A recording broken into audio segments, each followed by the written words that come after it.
So Rahu in the third house and what it means for the native. What are the spiritual significations of this Rahu placement?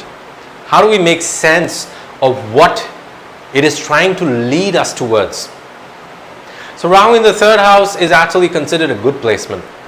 Great placement actually. Because it provides you a lot of willpower. It provides you a lot of ability to take initiative, to go out and make things happen, to go out and be the master of your own destiny,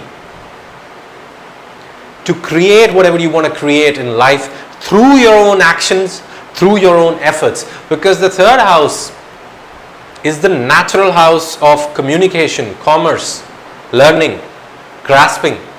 Why? Because it corresponds to the sign of Gemini, the natural third house, which is related to the planet of commerce, which is related to the planet of dexterity, the planet of skill, the planet of communication, the planet of travel, the planet of business, the planet of skills, Mercury.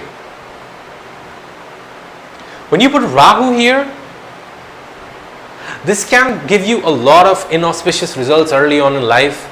And a lot of astrologers are probably going to tell you, oh, this is a bad placement because Rahu in the third is going to destroy your relationship with your neighbors, destroy your relationship with your siblings. It's going to destroy the third house. It's going to lead you away from home. Because Ketu is in the ninth, some people will even say that this will destroy your father or your father's legacy or your guru's legacy, guru's teachings. But that's not really the case. See, Rahu in the third house shows that your soul in this lifetime chose a contract that provides it with the set of experiences that it needs to develop willpower, to develop the ability to take initiative, to develop the ability to go out and make things happen through your own efforts. That's what Rahu in the third house represents more than anything else. And in these experiences of applying your effort, failing, learning, trying again, falling, getting up, showing resolve and courage and trying again, is how you will form your own philosophy, your own higher ideals, your own bigger picture about life. And it's not like that Ketu in the ninth with this placement is going to separate you from your parents, from your dad, from your gurus. No. Ketu in the ninth is going to give you a natural flair for philosophy, a natural flair for optimism, a natural flair for knowing how to look at the bigger picture in life. But that is not what is going to serve you in being able to manifest what you want to manifest. The learning that will happen here is that, okay, philosophical things and everything is good. Granddad, dad, whatever you're talking about, my teachers, I know you want the best for me, whatever you're talking about. It's just that I don't see all the things that you're talking about working exactly the way that I want them to work to get me the things that I desire. I'm not seeing that happen. How am I seeing that happen? Yeah, when I go out, when I make some calls, when I meet the necessary people, when I take chances, when I show courage, when I communicate, when I think on my feet, when I learn fast, all of the significations of Rahu in the third, that's when things are happening for me. Maybe that's just how life works. So Rahu in the third house people are deeply invested in their ability to take action. They are deeply confident of their skill set. Yes, you will encounter self-doubt now and then because Rahu's energy, it ebbs and flows. It will ebb and flow until the age of 42 when you will finally find that you've mastered it. But up until that point, it will create all of the necessary circumstances that will sometimes isolate you, throw you away from your comfort zone to force you to take action, to force you to become multi-talented. Many people with this particular placement will speak 2 or more languages at least. Even if not with a lot of proficiency, but still they have working knowledge of 2 or more languages. I mean, in India that's normal, but it's a general statement that applies to everybody. So in India, if you're an Indian, probably 3 or more languages. That would be what it would be for you. Probably you pick up languages very fast. And the way of communication of these people is going to be very innovative. These people can be great marketers, great salespersons. Because with Rahu, the desire is there, the abilities are lacking. But there's a promise with every Rahu placement, that is, you just have to show up. You show up, there is magic waiting for you. So Rahu in the 3rd house is a great placement for somebody who wants to be an entrepreneur. And I've seen everybody with this placement always dream about autonomy. Autonomy is a strong word here. Even if they are working happily in a hierarchy, they still want some level of autonomy in being able to take necessary decisions about the matters that are close to their heart, about the matters that are close to their expertise. And so these people can have a lot of arguments with people. Because that obsessive energy of Rahu in the 3rd, it will take you it'll take you a while to be able to show courage in the right area, interact with people in the right way. Until you master that, sometimes you're going to overdo things. Sometimes your communication is going to be overkill. And sometimes you're just going to ask yourself, why the hell did I not take that chance? It was right in front of me. I should have taken that chance. Why the hell did I not do it? You will beat yourself up for it. Ketu in the 9th house is your solace. So these people will work hard, they'll work hard, they'll work hard, they'll work hard, and probably they'll fail many times in the pursuit of whatever it is that they want in life. But they'll be able to look at the higher meaning of everything as they look back on their life, you know. You can't connect the dots looking forward. You can only connect them looking backwards. And so therefore, whatever you commit to needs to be a worthy cause, a winnable fight. And these are not my words, Steve Jobs, his words. In fact, he had Saturn in the 3rd house, I guess. So people with a dominant 3rd house tend to think in this way. They tend to be very action-oriented people. Rahu in the 3rd house is going to multiply that energy 10x. And there's always a transformation that occurs in these people's lives, which is quite often as a result of not having any support. Because 3rd is also 8th from the 8th, right? So it's a very transformative house. And you have the ability to transform your life through your actions.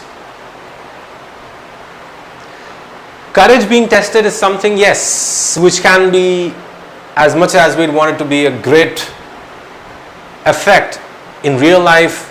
How do you build your courage? You have to go through a lot of circumstances and a lot of situations that you hope that you never would have to go through. But if you have Rahu in the 3rd, all you need to do, man, is you need to go out there and make things happen for yourself. That's it. That is the key word. If you're in Rahu mahadasha and you're scared, man, what the hell is happening to my life? I don't know, I can't think, I'm overthinking. The 3rd house is also the mind, and you can tend to overplan, overthink. Just get into action mode. You get into action mode, this Rahu starts working for you. Let's say you have a business, you start a business, you start making calls on your own, meetings start pouring in. With meetings, closures just start happening. You start going on business trips, you just meet the right person through people, through communication, things just happen. But with this, you have to keep the energy in motion all the time. So this is a great placement. It has its demerits, but remember, you work with Rahu, Rahu works with you. And the thing to understand here in this placement of Rahu in the 3rd is, Maybe you were given the mountain so that you could show the world it can be moved. And that's with Rahu and Saturn in every placement. But in this placement, anything that you visualize, you can manifest. It's just a question of how much are you willing to stand up for what you believe you can have. How much are you willing to invest in your skills to get you the things that you want. Okay, because investing in your skills, and that is also, practicing. Practice. That's also time investment, right? As for the negative connotations of this placement, see, there's something that I talked about in the previous videos. Do not look at a Rahu placement and get disappointment with what it is not providing you. What it is not able to provide you is just a shortcoming on the part of development of the mana, buddhi and ahankar over a period of many lifetimes of evolution of your soul. There is just not enough data for them to manifest with. Think of it like this, that in this lifetime, your soul has manifested to accomplish a set of tasks that are coming in the way of it being completely developed and then being able to successfully let go of the cycle of death and rebirth and merge into the divine. In this process of growth and manifestation, the soul is doing its best to specify what kind of physical vessel it needs to make that change, to go through that journey. And in providing the soul with the necessary physical vessel that can execute the simulation of existence and growth via the illusion of Maya encapsulating life, the mana, buddhi and ahankar are doing their best to manifest from experience. So Rahu in the third house is probably going to separate you from the teachings, probably going to separate you from everything that you learned from your father, your gurus, because you've got Ketu there. But it's doing that because this placement wants you to push towards finding out your own belief system, learning through action and not by being taught, learning through experience, learning through initiative, finding what works for you, building your skill sets, building a confidence in your skill sets and investing in your skill sets to become successful. That is the power of this placement. Obviously, if you got help from everybody, if you got help from your peers, if you got help from your siblings, if you got help from your dad, your gurus, etc., and everybody in this process, and if all of those things worked out and gave you exactly what you wanted, there would be no room to build your own strength, to build your own sense of initiative, to build courage, to go out there into the world, to take action, to step out of your comfort zone, because the third house is 12th from the fourth. The fourth house is everything that is comfortable. Rahu in the third will routinely take you away from your comfort zone because it wants you to shine on your own efforts. And so it can be a difficult placement because sometimes in Rahu mahadasha people lose their houses with this placement. But don't take it negatively. I know how that sounds, but understand, try to decode your life purpose and your heart's calling by what is happening to you. And remember, it's not happening to you, it is happening for you. If you have this placement, time and again you will be thrown into circumstances where you have to show up for yourself, where you have to stand up for yourself, where you have to take initiative, where you have to show courage. Because that is what your soul is needing to learn. So On that note, I'd like to end this video here. I hope you enjoyed this video. If you did, please give me a thumbs up, subscribe to this channel. The comments are for discussion. Keep it civil, keep it polite, and do push the bell icon so that you can be notified every single time I post. Anybody who wants personal reading with me, personal session with me, you can check out the link to my website in the description box, coachkaushal.com. Go to the booking page. There is a form there. You need to fill the form. Only when you fill the form will I be able to then give you an appointment. Okay?